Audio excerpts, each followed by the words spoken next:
You got dressed this morning, fixed your hair, and still felt something was off. You couldn't name it. You just knew. And here's the thing. It might not be your clothes. It might not be your skin. It might be the exact hairstyle you've been loyal to for years, quietly adding 5 to 8 years to your face every single day without you knowing. In this script, I'm walking you through 5 of the most common outdated cuts I see on women over 60, and exactly what to replace each one with. Part 3 has the one swap that gets the most messages from women who say it changed everything. I researched the worst style and beauty mistakes and the best fixes for women over 50, so you get real results, fast. If you haven't already, hit subscribe. I cover this every week. Part 1. The blunt bob that stops at the jaw. This is the one I have to talk about first, because I know you love it. It feels polished, it feels intentional, it feels like a grown woman's haircut. And it was. 20 years ago. There's a reason this one is the hardest mistake to spot on yourself. Because you've been doing it since your 40s. It felt modern then. It felt right. And somewhere along the way, as your face softened and your bone structure shifted the way all of our faces do, the cut stopped doing what you needed it to do, and started working against you. Here's the specific problem with a blunt jaw-length bob on a woman over 60. That hard horizontal line lands right at the widest part of your face. It doesn't frame you. It cuts you. It draws the eye outward and downward at exactly the spot where you least want attention, which visually flattens your cheekbones and drops your jawline by at least 3 to 4 years in every photo. That's not theory. That's geometry. The fix is one of the simplest swaps in this entire script. You're keeping the bob. You're just moving it. Ask your stylist for a layered bob that falls just past the collarbone. What stylists call a lob with internal layering and a soft curtain fringe or face-framing layers cut around the cheekbone. That small shift in length does something remarkable. The weight drops below the jaw instead of landing on it. Your cheekbones come forward. Your face reads longer and lifted. This is the one a friend of mine heard at a salon, and immediately called her colorist to book the same thing. And here's the maintenance reality. A layered lob actually requires fewer trims than a blunt bob. Blunt cuts show every millimeter of growth and need precision trimming every 6 weeks minimum. A layered lob can go 8 to 10 weeks without losing its shape. That's a real difference in your schedule and your budget. The next outdated style I want to talk about. Most women don't even realize it has a name. But the moment I describe it, you'll know exactly what I mean. And you've probably seen it 100 times without knowing why it looks the way it does. Part 2. The helmet headset and spray. Let me paint you a picture. You know the woman. Beautiful face, great posture, walks into a room with confidence, and her hair doesn't move. Not a strand. It sits on her head like a sculpture, perfectly formed, absolutely immovable, and somehow managing to add 10 years to an otherwise stunning woman in a single glance. Maybe you've been that woman. I'm not judging. Honestly, I get it. The helmet head look, stiff, heavily set curls or waves lacquered into a rigid shape, usually worn close to the scalp with zero lift at the root, was the gold standard of polished dressing for decades. Your mother probably wore it. Her friends definitely did. And somewhere in your style memory, it got filed under the category of looking your best. But here's what nobody tells you about this look in 2025. Volume that lives close to the head and doesn't move visually compresses your face. It brings the eye inward and downward. It makes the face look rounder, heavier, and here's the specific thing. It removes the natural lift that soft movement creates around the eyes and temples. That lift is what reads as youth. Without it, your face loses definition in photographs faster than almost any other single style choice. The swap, loose lived-in waves or a softly blown-out style with visible root lift and movement. Ask your stylist for a blow-dry technique using a round brush with a medium hold volumizing mousse applied to damp roots only.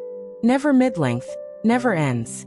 The goal is bounce at the crown, softness at the sides, and zero product on the surface of the hair.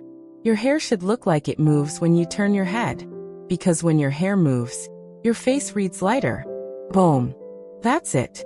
And the maintenance tip here is crucial. Switch from an aerosol hairspray to a flexible hold cream or a light serum finish. Aerosol sprays are what create the coating that hardens into that stiff shell. A flexible cream gives you shape and frizz control without the armor. Your stylist will call it a finishing cream with memory hold. Those exact words, right there at your next appointment. This next one is the mistake I see most, and the most expensive one to fix if you leave it too long. Part 3. The overgrown pixie that lost its edge. Here's a bold truth nobody in this space says out loud. A well-cut pixie on a woman over 60 can be absolutely breathtaking. Great bone structure, close crop, visible neck, stunning. But an overgrown pixie, one that's been stretched 4 to 6 weeks past its trim date, growing unevenly at the sides and the nape, with length that's too short to style and too long to sit properly, is one of the most aging looks I know. And the heartbreaking part? Most women in this situation don't realize the cut has grown out. They think they're still wearing the pixie. What they're actually wearing is something that belongs in a completely different category. And it's doing real damage. This specific situation, the in-between pixie, creates an irregular silhouette around the head that draws attention to the widest point of the skull and removes the clean line at the nape that makes a short cut so elegant. The result is that the face appears to sit inside a shapeless frame. Your jaw reads wider, your neck reads shorter, and your overall silhouette looks less intentional. Here's what to do. You have 2 clean paths. Path 1. Commit to the pixie and book a precision trim every 5 weeks. Not 6, not 7. A pixie has to be maintained tighter than any other cut. Ask for a disconnected pixie with a tapered nape and soft texture at the crown. Those 3 words, disconnected, tapered nape, soft crown texture, will tell your stylist exactly what you need. Path 2. Grow it out with intention. This is the one most women miss. Ask your stylist for a controlled grow-out plan, adding a face framing layer at the cheekbone as soon as there's enough length to work with. Never let the sides grow longer than the top during the process. The top should always lead. A pixie grown out wrong becomes a mullet. A pixie grown out right becomes a beautiful textured crop. Maintenance tip. Carry a small texturizing paste in your bag, something your stylist calls a matte clay or sculpting paste with light hold. On days when the pixie feels flat or shapeless, a pea-sized amount worked through dry hair at the crown restores definition in 30 seconds.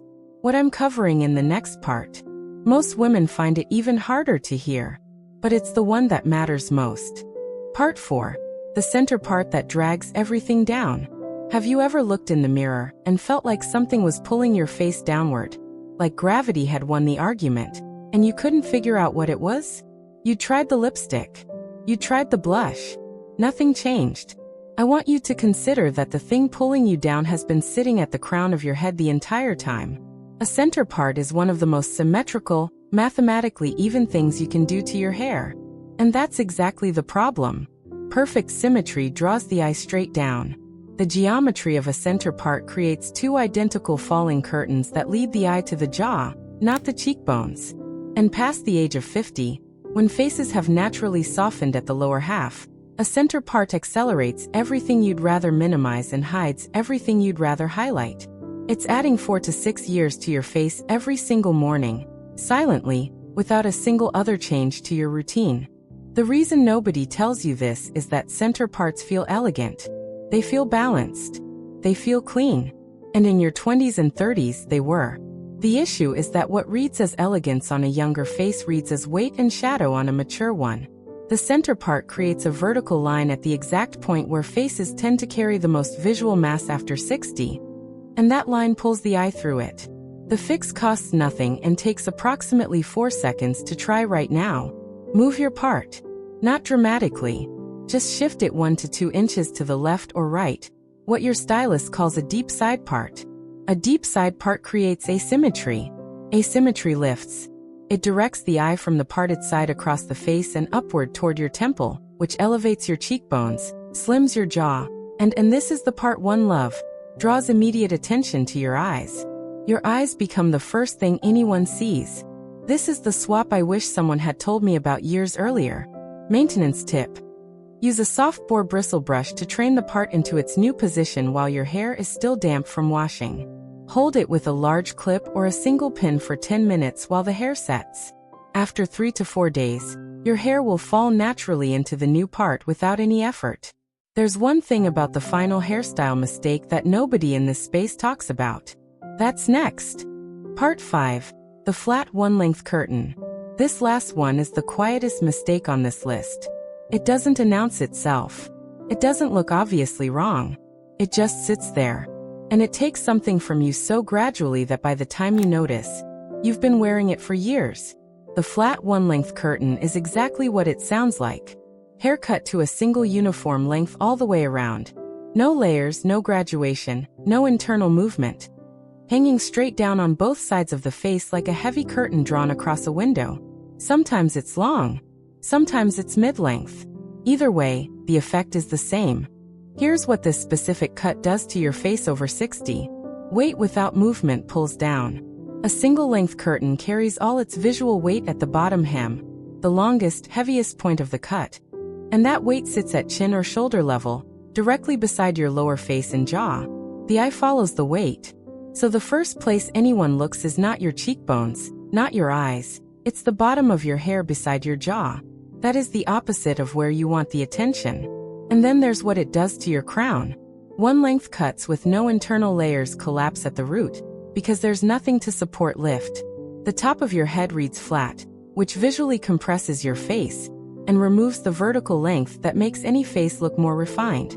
The swap here is textured layering, specifically what stylists call a long layered cut with graduation through the mid-lengths and a light point cut finish at the ends. You are not changing your length. You are redistributing the weight within it. The graduation removes bulk from the areas that drag down and adds movement at the face framing sections near the cheekbone and jaw. Your hair will still be long. It will just move.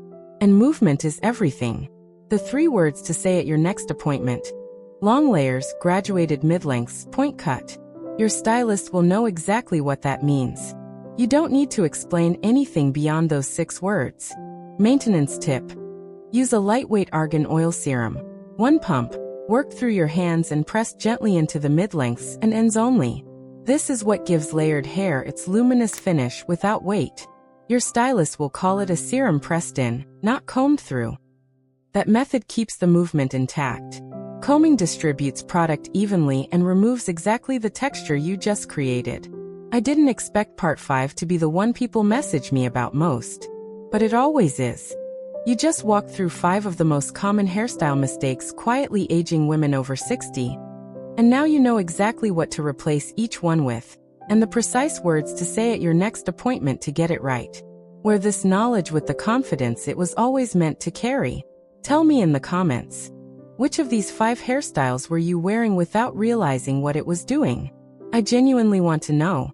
Next time, we're getting into the makeup mistake that adds years before you've even left the bathroom. And it's probably not the one you'd guess. Like this video, subscribe to Timeless Wisdom Path, and I'll see you in the next one.